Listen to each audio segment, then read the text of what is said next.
चलिए ठीक है दोस्तों, आज मटेरिया का सेट नंबर 4 आप लोगों के साथ डिस्कस करें, यानी क्वेश्चन नंबर आज हम डिस्कस करें क्वेश्चन नंबर 101 से। ठीक है, और इससे पहले 100 तक क्या जीएस है जो ओशन कोचिंग सेंटर पर चल रहा है। ठीक है, चलिए, और यहाँ पर सोल्यूशन बाय जाएंगे पर सिर्फ मैथ चलेंगे। तो यहाँ पर देखिए क्वेश्चन नंबर 101 कहता है एक वस्तु का अंकित मूल्य उसके वस्तु के क्रय मूल्य से 20% अधिक है। अगर हम क्रय मूल्य की बात करते हैं, अगर क्रय मूल्य को अगर हम 100 मानते हैं तो उसका अंकित मूल्य कितना हो जाएगा? तो आप बोलिएगा कितना हो जाएगा? 120 हो जाएगा।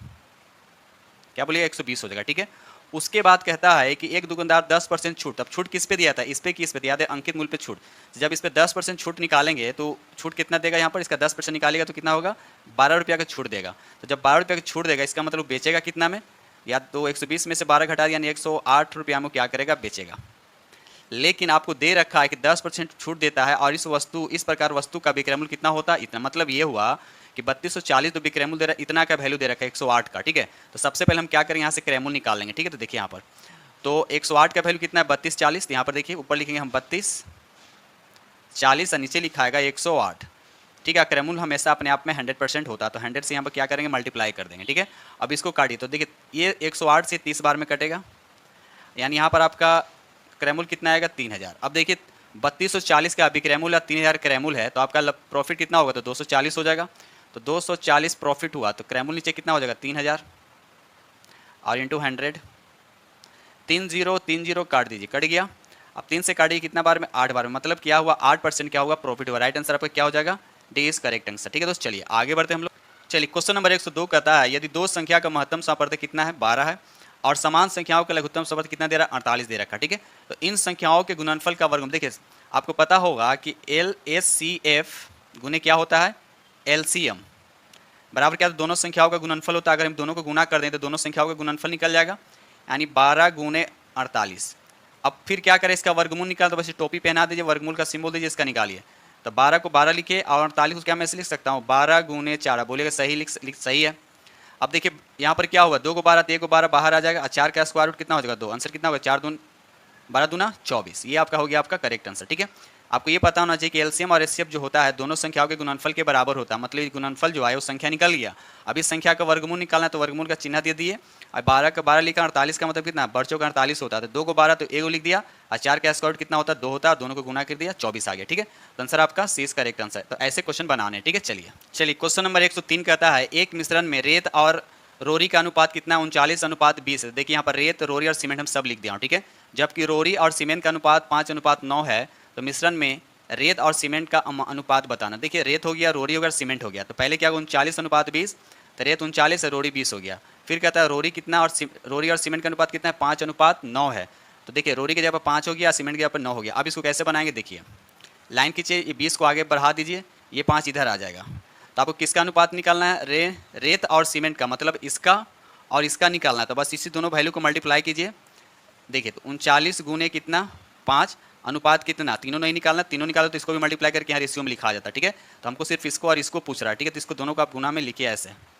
अब ये कटेगा तो काटिए, 3 से कटेगा 3 बार में, और 13 से कटेगा 3 बार में, ये 5 से कटेगा 4 बार में, तो आगे आपका 13:4 कितना?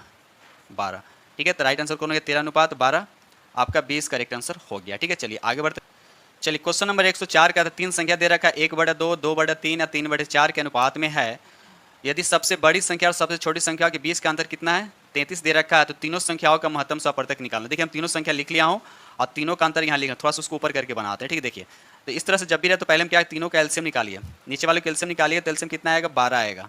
कितना आएगा एलसीएम? 2, 3, 4 कैल्शियम 12 आएगा। अब 12 से सब मल्टीप्लाई कीजिए, यानी यहाँ पर मल्टीप्लाई करना है 12 से, 2 से कटेगा कितना आएगा? 6 आएगा। यहाँ पर 12 से मल्टीप्लाई करेंगे तो 3 से कटेगा तो 4 आएगा, 4 दूना कितना हो जाएगा? 8 हो जाएगा। और यहाँ पर अगर हम 12 से मल्टीप्लाई करते हैं तो 4 12 यानी 3 3 9 आएगा। ठीक है, तो अब क्वेश्चन क्या कह रहा है कि यहाँ देखिए क्वेश्चन कह रहा है यहाँ पे, देखिए छोटी संख्या और हाँ देखिए बड़ी संख्या और छोटी संख्या के बीच का अंतर कितना दे रखा? 33 दे रखा। तो आप ही बताइए कि छोटा कौन है? ये और ये दोनों का डिफरेंस दे रखा, मतलब 9 में से 6 बराबर कितना? 33। आप मैथ अगर प्रैक्टिस किया तो आपको आइडिया होगा। तो यहाँ से 3 यूनिट हो गया, यानी 3 यूनिट किसके बराबर हो गया? 33 के बराबर। तो 1 यूनिट किसके बराबर आ जाएगा? भाग कीजिएगा तो 11 आएगा। तो अब फिर कह रहा है कि तीनों संख्याओं, देखिए ये तो आ गया 1 यूनिट का वैल्यू। अब ये जो 11 आया इसमें भी मल्टीप्लाई करेंगे 11 से, इसमें भी 11 से मल्टीप्लाई करेंगे और इसमें भी 11 से मल्टीप्लाई करेंगे। उसके बाद कहता है कि उसका महत्तम सापर्तक निकालिए। तो उतना करने की जरूरत नहीं। महत्तम सापर्तक होता है क्या? तीनों में जो कॉमन होता है वही तो महत्तम सापर्तक होता है, यानी आंसर आपका क्या हो जाएगा?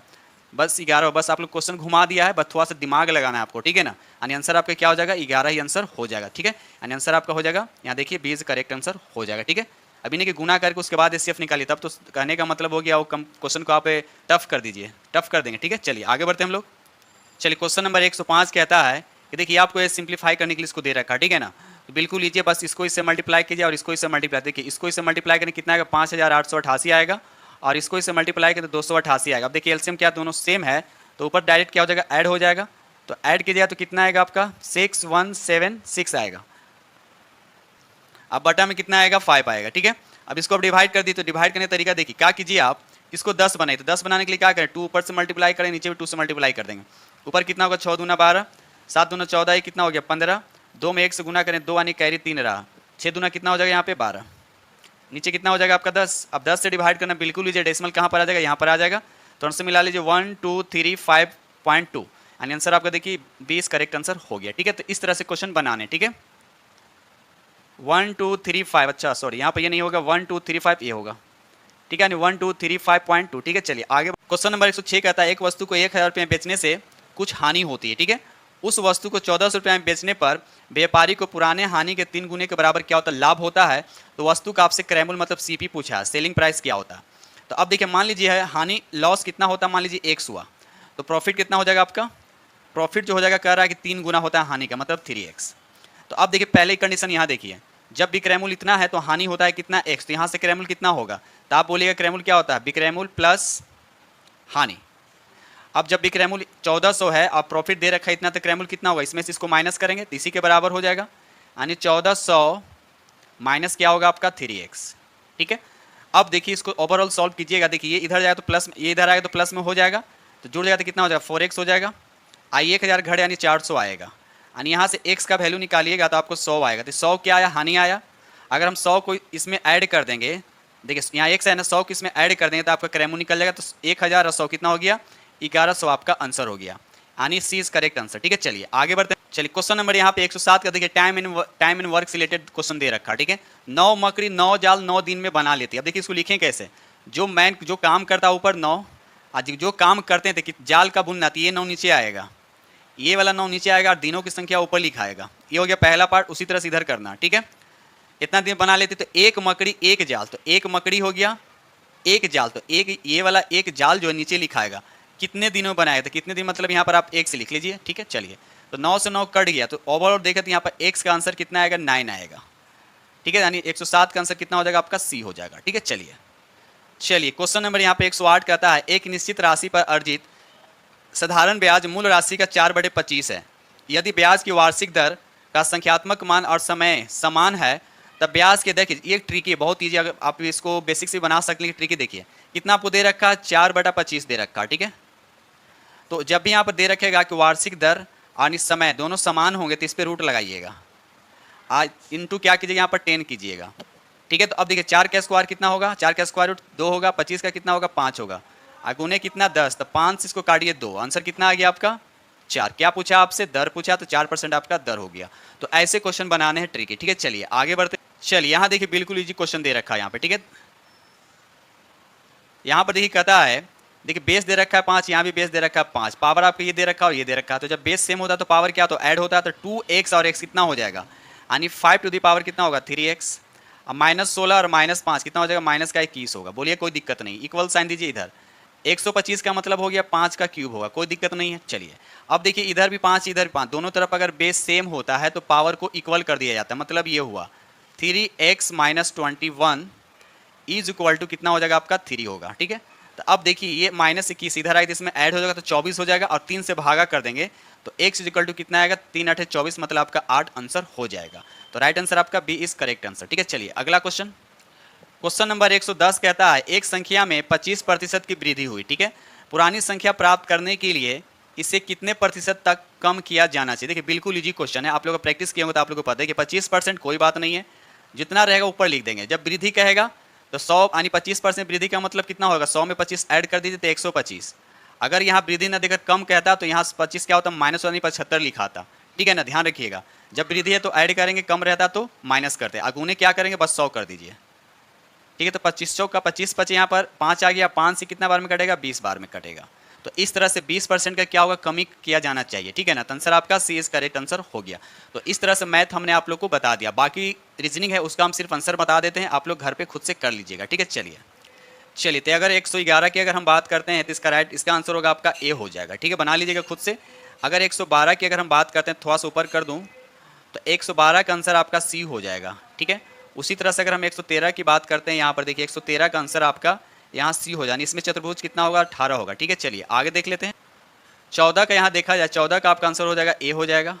अगर 15 की बात करें तो यहाँ पर आपका बी हो जाएगा, ठीक है। दोस्त आप लोग इतना मेहनत करें, प्लीज़ लाइक तो बनता है, जो फ्रेंड चैनल पे नए चैनल को सब्सक्राइब जरूर कर लीजिएगा और शेयर जरूर कीजिए, क्योंकि आप लोग के डिमांड पे हम मैथ बना रहे हैं कि नया चैनल स्टार्ट करें, ठीक है। तो जो भी फ्रेंड इस चैनल पे नए सब्सक्राइब जरूर कर लीजिएगा, ठीक है। चलिए क्वेश्चन यहाँ देखिए 116 का आपका ए हो जाएगा, ठीक है। उसी तरह से अगर हम 17 की बात करते हैं तो 17 का आंसर हो जाएगा आपका ए हो जाएगा, ठीक है। अगर इससे रीजनिंग या मैथ से कोई भी दिक्कत हो तो कमेंट्स में जरूर बताइएगा, ठीक है। चलिए 118 की अगर हम बात करते हैं तो 118 का आपका बी हो जाएगा, ठीक है। 119 की बात करते हैं तो डी हो जाएगा, 119 का डी हो जाएगा। उसी तरह से 120 की अगर हम बात करते हैं तो आपका सी हो जाएगा, ठीक है। तो इस तरह से आपको मैथ हमने करा दिया, रीजनिंग खुद से कर लिया, ठीक है दोस्तों। तो इसी के साथ वीडियो करते हैं और समाप्त करने से पहले एक बोलना चाहते हैं कि जो भी फ्रेंड चैनल पे नए हैं प्लीज़ इस चैनल को सब्सक्राइब कर लीजिएगा और अपने दोस्तों में शेयर जरूर कर दीजिएगा, ठीक है। चलिए तो इसी के साथ वीडियो करते हैं समाप्त और मिलते हैं नेक्स्ट वीडियो, तब तक के लिए थैंक यू। और एक और बात बोलना चाहते हैं कि ओशन कोचिंग सेंटर पर जीएस प्रैक्टिस चल रहा है, यूटेरिया का प्लेटफॉर्म का, और रंजीत सर जो आईएएस उनके द्वारा जो भी तीनों सेट उस पर अवेलेबल अभी चल रहा है, ठीक है। तो इसी के साथ वीडियो करते हैं समाप्त।